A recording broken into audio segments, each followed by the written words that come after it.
नमस्कार, मेरा नाम है डॉक्टर पुरु धवन और आज इस वीडियो में हम बात करने वाले हैं लेग स्वेलिंग के बारे में कि एक किडनी फेलियर के पेशेंट जब बॉडी के अंदर पानी इकट्ठा होना शुरू होता है तो अक्सर टांग के आसपास हो जाता है और जब टांग में पानी भरना शुरू होता है पेशेंट को चलने में दिक्कत होती है।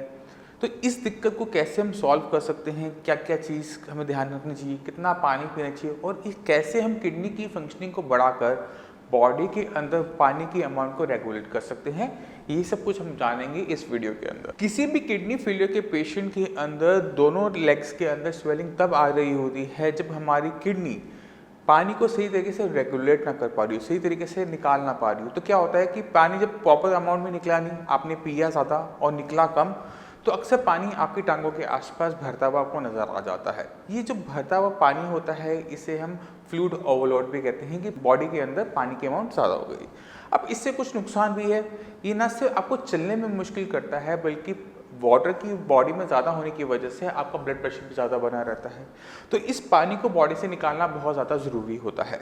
अब अगर हम चाहते हैं कि किसी भी किडनी फेलियर के पेशेंट के अंदर पानी की अमाउंट रेगुलेट हो सके, कंट्रोल हो सके, तो दो तरीके होते हैं। या तो हम पेशेंट को पानी कम इनटेक करने के लिए बोले कि आपकी बॉडी की रिक्वायरमेंट से कम पानी आपने पीना है, जिससे आपकी लेग्स वाला पानी यूरिन के थ्रू निकलना शुरू हो जाएगा और आपकी स्वेलिंग चली जाएगी। दूसरा तरीका क्या होता है कि हम किडनी की फंक्शनिंग को बूस्ट कर सकते हैं। ये कुछ ऐसा होता है जैसे कहीं पर आपका पानी है, आपने मोटर ऑन की, मोटर ऑन से आपने पानी निकाल दिया। तो इन दोनों तरीकों पे हम बात करेंगे और देखते हैं कि कैसे हम कंट्रोल कर सकते हैं इस वाटर की अमाउंट को बॉडी के अंदर। तो पहला तरीका है पानी की इनटेक को कंट्रोल करना, फ्लूइड की अमाउंट को इनटेक को कंट्रोल करना। तो पहले तरीके पे चलते हैं और देखते हैं कैसे आप अपने फ्लूइड की अमाउंट को कंट्रोल करके अपने लेग की स्वेलिंग को दूर कर सकते हो। अगर लेग की स्वेलिंग को दूर करना है तो पानी का इनटेक हमें डेली की रिक्वायरमेंट से कम करना पड़ता है। तब क्या होता है कि बॉडी जो स्टोर्ड आपका वाटर है लेग में, उसे कंज्यूम करना शुरू करता है। तो आपने क्या करना है कि आपने मिनिमम अमाउंट में पानी पीना है और कितनी अमाउंट में और कैसे पीना है मैं आपको बताता हूँ कि आपके अगर लिप्स ड्राई हो रहे हैं, आपको प्यास महसूस हो रही है, तो आपने सिप करके पानी पीना है। सिप करना है, होठों को गीला करना है। आपकी बॉडी को पानी की ज़रूरत नहीं, क्योंकि आपकी बॉडी में तो ऑलरेडी बहुत सारा पानी है। जो प्यास आपको महसूस हो रही है वो अपने लिप रीजन के अंदर महसूस हो रही है, तो आपने क्या करना है, सिपिंग करना है। इसके अलावा जितना भी फ्लूइड वाली चीज़ें होती हैं, चाय है आपकी, अगर आप कॉफ़ी लेते हैं तो कॉफ़ी बंद है, दूध है, पानी है, तो कोई भी चीज़ जो लिक्विड फॉर्म में है आपने नहीं लेनी। अगर आप ये सब करना शुरू करते हैं, मिनिमम से मिनिमम अमाउंट में रहते हैं, लिप्स ड्राई हो रही है, तो आपने सिर्फ या तो आइस फोटो पे लगा ली या फिर सिपिंग कर ली। इससे क्या होता है कि बॉडी के अंदर पानी की अमाउंट ना के बराबर जाती है, और जब नहीं जाती तो क्या होता है कि जो स्टोर्ड आपका वाटर है वो यूरिन फॉर्मेशन करना शुरू करता है। यूरिन के थ्रू आपका जो अमाउंट है वो वाटर की निकलनी शुरू हो जाती है और आपकी लेग की स्वेलिंग खत्म होनी शुरू हो जाती है। मगर इसमें एक दिक्कत और होती है, अगर पेशेंट को सॉल्ट खाने का बहुत शौक है, नमकीन का बहुत शौक है और नमकीन ज़्यादा खाता है, तो क्या होता है कि बॉडी के अंदर फ्लूइड की एक्युमुलेशन ज़्यादा देखी जाती है। तो हम साइंस इंजीनियरिंग में क्या करते हैं कि पेशेंट को बोलते हैं कि आपने नमक पूरी तरह से छोड़ देना है। अगर पेशेंट नमक पूरी तरह से छोड़ देता है, पानी की कम से कम अमाउंट लेता है, तो पेशेंट की जो स्वेलिंग है 2-3 डेज में डिसिपेट कर जाती है, चली जाती है। मगर ये कोई सोल्यूशन नहीं हुआ, क्योंकि हमने क्या किया, हम टेम्परेरी हमने इसको काम कर दिया, मगर हमने परमानेंट सोल्यूशन नहीं निकाला। आप फिर से पानी पियेंगे, फिर से नमक खाएंगे, फिर से स्वेलिंग आएगी। तो अगर हम अपनी किडनी पे काम करना शुरू करते हैं, किडनी की फंक्शनिंग को बूस्ट करना शुरू करते हैं, तो क्या होता है, किडनी पहले से बेटर काम करना शुरू करती है। और जब वो पहले से बेटर काम करती है, ना सिर्फ वो क्रिएटिनिन को बाहर निकालती है, यूरिया भी बॉडी से बाहर निकालेगी, और जो एक्स्ट्रा पानी आपके लेग में इकट्ठा हो रहा है वो भी बाहर आ जाना शुरू करेगा। इसके लिए हमें थोड़ा किडनी को समझना पड़ता है। किडनी के बारे में हम क्या जानते हैं कि किडनी एक ऐसा अंग है जो रीजनरेट नहीं होता। जैसे हमारा लीवर है, उसे कुछ हो जाए तो दोबारा से बन जाता है, अपनी फंक्शनिंग वापस ले लेता है, मगर ये खूबी हर ऑर्गन में नहीं होती। ये किडनी के अंदर नहीं है कि अगर उसे कोई चोट हो जाए, स्कार बन जाए, श्रिंक कर जाए तो वो वापस रिपेयर कर ले, नहीं, ऐसा नहीं होता। मगर किडनी के पास एक खूबी है अपनी फंक्शनिंग को बढ़ाने की।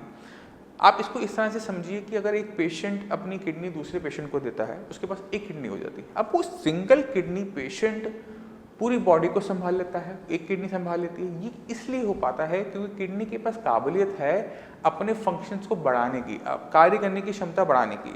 तो अगर एक किडनी फेलियर के पेशेंट के अंदर मान लो 20%, 30%, 40% किडनी काम कर रही है, उस 40% किडनी को हम बूस्ट कर अगर हम 60 से 70% लेके जाते हैं तो क्या होता है कि उसकी फंक्शनिंग बढ़ गई। अब फंक्शनिंग बढ़ने का क्या फ़ायदा मिलेगा?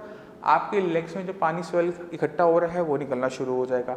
आपके क्रिएटिनिन लेवल ना सिर्फ बढ़ने रुकेंगे बल्कि कम होने शुरू हो जाते हैं। आपकी बॉडी में जो यूरिया इकट्ठा हो रहा है वो कम होना शुरू हो जाता है। मगर ये तब होता है जब एक किडनी फेलियर का पेशेंट अपनी कंडीशन को अच्छी तरह से समझता है। वो ये समझता है कि उसको कैसे इस किडनी की फंक्शनिंग को बूस्ट करना है। अगर आप किडनी फेलियर के पेशेंट है ना, आप अपना प्रिस्क्रिप्शन निकालो, उस प्रिस्क्रिप्शन के ऊपर जो भी मेडिसिन दी है उसको आप सोचो और गूगल करो, देखो कि वो मेडिसिन आप किस वजह से खा रहे हो। आपको सब टाइप की तमाम मेडिसिन मिल जाएंगी, मगर कोई भी मेडिसिन किडनी के लिए नहीं बनती।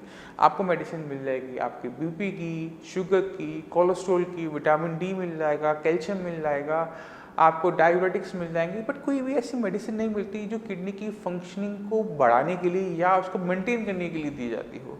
ये इसलिए होता है क्योंकि एलोपैथिक मेडिसिन में ऐसी मेडिसिन अभी डेवलप नहीं हुई। डेवलपिंग साइंस है, अभी बन रहा है, अभी हुआ नहीं है। मगर जब तक नहीं होता तब तक आयुर्वेद इसमें बहुत अच्छा रोल निभाता है। आयुर्वेद क्या कहता है कि आप अगर अपनी डाइट पे ध्यान रखते हो, आपको पता है कि आप क्या खा रहे हो, उसे खाकर बॉडी में क्या बनेगा, तो आप काफ़ी हद तक अपने क्रिएटिनिन लेवल को कंट्रोल कर सकते हो, अपने यूरिया को कंट्रोल कर सकते हो।